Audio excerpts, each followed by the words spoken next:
If I'd known. If I'd known. If I'd known. If I'd known. If I'd known that when Cameron was arching his back and screaming that they were the signs of meningitis, I would have gone and woken the doctor up in the middle of the night.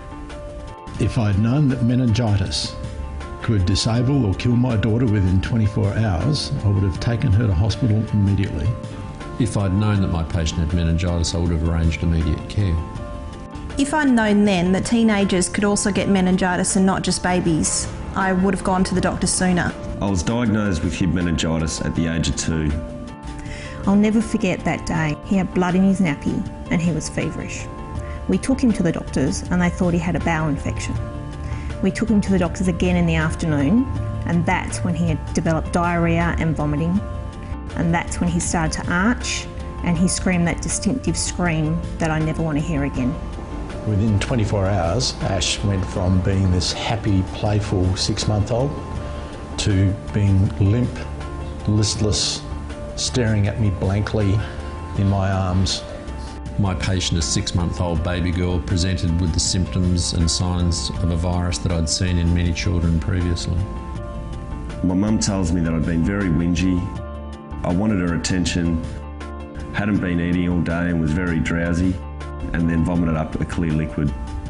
I woke up at 3 o'clock in the morning with a pounding headache. My neck was extremely stiff.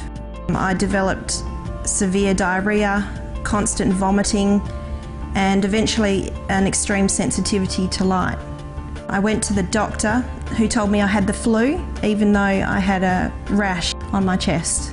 My mum put me to bed, and when I woke up I had a very high temperature.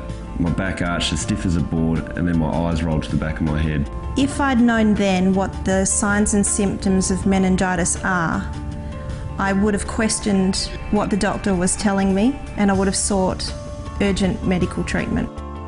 When Mum brought the child in the next morning, I could see immediately that she was unwell. She had funny little flicky eye movements which indicated a serious underlying disorder, and it was clear to me that she had meningitis and we had to act immediately.